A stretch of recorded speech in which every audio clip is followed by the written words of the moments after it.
Good morning श्रोतागणों, तो हाजिर हुए हैं सुबह की प्रमुख खबरों के साथ। तो इससे पहले खबरों का अध्ययन विस्तृत रूप से करें, निवेदन रहेगा कृपया चैनल को जरूर सब्सक्राइब करें। तो पेश यहाँ सुबह की प्रमुख खबरें। शिमला, उन्ना, धर्मशाला और सोलन में बरसे बादल, 2 दिन बारिश का पूर्वानुमान, इस दिन खिलेगी धूप।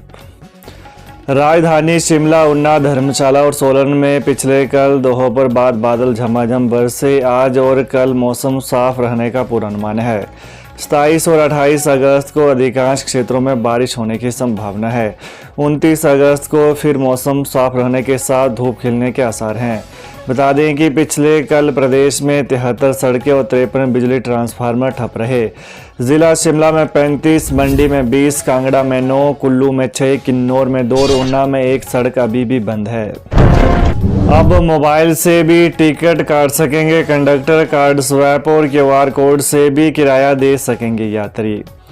बसों में सवारियों के टिकट आने वाले समय में मोबाइल से भी काटे जा सकेंगे। यह तकनीक काफ़ी सस्ती होगी। सरकारी के साथ साथ निजी बस ऑपरेटरों के लिए भी यह फायदेमंद होगी। परिवहन विभाग ने इस योजना को लेकर काम करना शुरू कर दिया है। इसके तहत एक निजी कंपनी से संपर्क साधा गया है और कंपनी एक बार प्रेजेंटेशन भी दे चुकी है। विभाग के अधिकारियों के मुताबिक यह एक प्रकार का सॉफ्टवेयर है जो मोबाइल पर डाउनलोड किया जा सकता है। इसमें सभी स्टेशन और उनकी दूरी के साथ ही किराया भी फिट रहेगा। मोबाइल एक छोटे से प्रिंटर से कनेक्ट रहेगा। कंडक्टर संबंधित स्टेशन की टिकट जैसे ही बनाएगा तो संबंधित प्रिंटर से यह जनरेट हो जाएगी।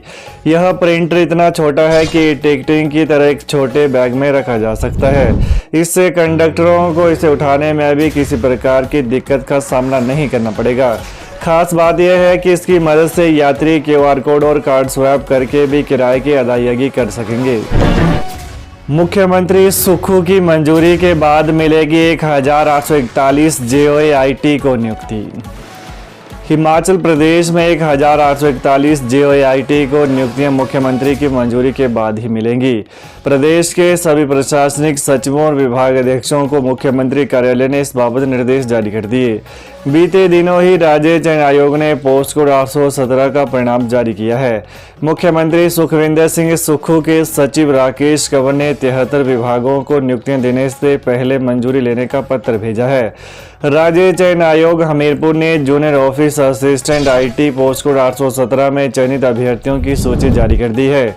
चयनित अभ्यर्थियों को विभागों का आवंटन कर दिया गया है। प्रदेश सरकार ने 73 विभागों, निगमों और बोर्डों को इस नियुक्तियां देने की सिफारिश करने वाले पत्र जारी किए हैं। आयोग की ओर से संबंधित विभागों, बोर्डों और निगमों को चयनित अभ्यर्थियों के ऑनलाइन रिक्रूटमेंट फॉर्म और जरूरी योग्यता प्रमाण पत्र भेजे गए हैं। अनुपात प्रणाली खत्म, वरिष्ठता के आधार पर ही होगी पदोन्नति, जाने पूरा मामला। हिमाचल प्रदेश में शिक्षा उपनिदेशक के पद पर अनुपात के आधार पर होने वाली पदोन्नति प्रणाली को प्रदेश उच्च न्यायालय शिमला ने खत्म कर दिया है।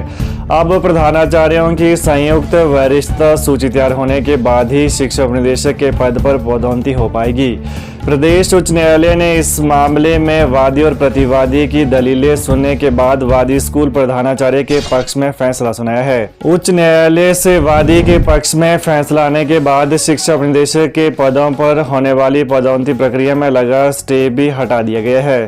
सितंबर 2022 में वादी और शिक्षा विभाग की दलीलें सुनने के बाद प्रदेश उच्च न्यायालय ने शिक्षा उपनिदेशकों की पदोन्नति की आगामी प्रक्रिया पर रोक लगाई थी।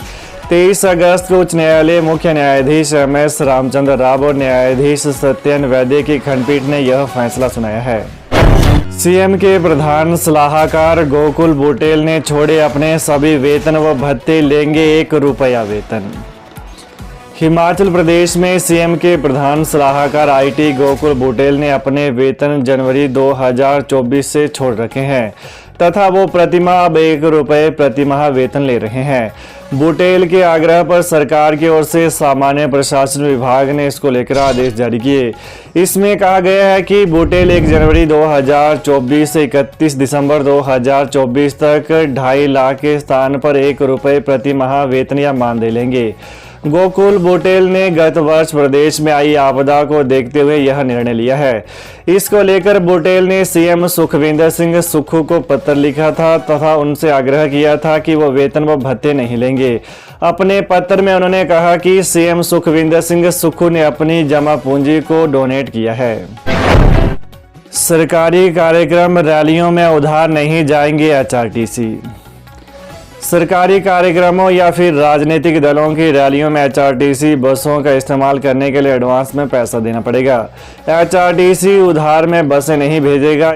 इससे पहले 50% की एडवांस राशि वसूल की जाएगी। निगम को इससे पहले काफ़ी चपत लग चुकी है। राजनीतिक दल हो या फिर सरकारी विभाग और बोर्ड निगम, सभी के लिए यह नियम लागू होंगे। बस किस दिन चाहिए, कुल कितना किलोमीटर यह चलेगी, इसका पूरा किराया जोड़ा जाएगा। कुल राशि का 50% पहले निगम के पास जमा करवाना होगा। उसके बाद ही निगम अपनी बसों को कार्यक्रम के लिए भेजेगा। अभी भी निगम का पैसा फंसा हुआ है जो उसे नहीं मिल पाया है। जन्माष्टमी के दिन 3:40 से 2:20 तक छोटे नौहन का मुहूर्त। उत्तर भारत की प्रसिद्ध मणिमहेश यात्रा में जन्माष्टमी पर्व पर डल झील में पवित्र स्नान का शुभ मुहूर्त 10:40 तक रहेगा। इस अवधि में डल झील में आस्था की डुबकी लगाना शुभ और फलदायक रहेगा। 26 अगस्त तड़के 3:40 से 2:20 तक छोटे नौहन का मुहूर्त रहेगा।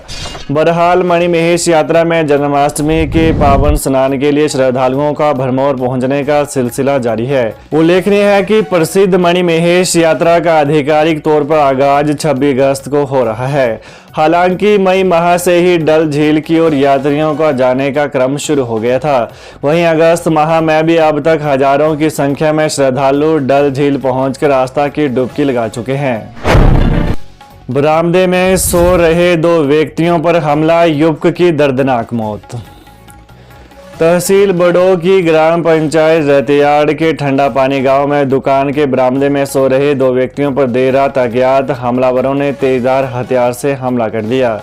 इस हमले में दुकानदार अभिषेक ठाकुर 24 वर्षीय पुत्र ओम प्रकाश निवाड़ी लाहड़ तहसील बड़ो की मौके पर ही मौत हो गई, जबकि दूसरा विजय कुमार 42 वर्षीय पुत्र पूर्णचंद निवासी कलर चकबन तहसील बड़ो बुरी तरह घायल हो गया। विजय कुमार को गंभीर घायल अवस्था में 108 एम्बुलेंस से टांडा मेडिकल कॉलेज भर्ती करवाया गया, जहां उसका उपचार चल रहा है। हमलावर हमले के उपरांत करियाने की दुकान के गले में रखे 10,000 रुपए लेकर फरार हो गए। मृतक अभिषेक अपने पिता ओम प्रकाश के साथ करियाने की दुकान वो मुर्गा फ्राई ढाबा चलाता था और इलेक्ट्रिकल का काम भी करता था। संयम से काम ले कर्मचारी षड्यंत्रकारियों के झांसे में न आए। तकनीकी शिक्षा एवं नगर नियोजन मंत्री राजेश धर्माणी ने कहा कि हिमाचल के समग्र विकास को सुनिश्चित बनाना सभी की जिम्मेदारी है। चाहे वो राजनीतिज्ञ है या फिर कर्मचारी, किसान, वो बागवान, हर व्यक्ति को राज्य के प्रति अपनी जिम्मेदारी निभानी होगी, तभी प्रदेश का संपूर्ण विकास हो सकेगा। उन्होंने कहा कि हम उन सभी का आभार जताते हैं जो ईमानदारी के साथ अपनी ड्यूटी निभा रहे हैं।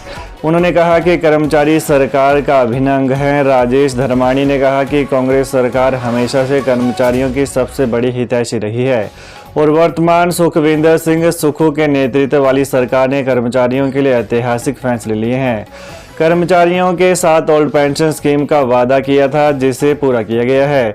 सरकार ने 1 साल के कार्यकाल में ही 7% डीए कर्मचारियों को दे दिया था। साथ ही 75 साल से ऊपर के सेवानिवृत्त कर्मचारियों का एरियर देने की भी घोषणा कर दी है। उन्होंने कहा कि वर्तमान सरकार के ऊपर 85,000 करोड़ रुपए का कर्जा है। तो ये रहा सुबह की प्रमुख खबरों का विश्लेषण। तो ताज़ा खबरों को जानने के लिए कृपया चैनल को अभी सब्सक्राइब करें। धन्यवाद।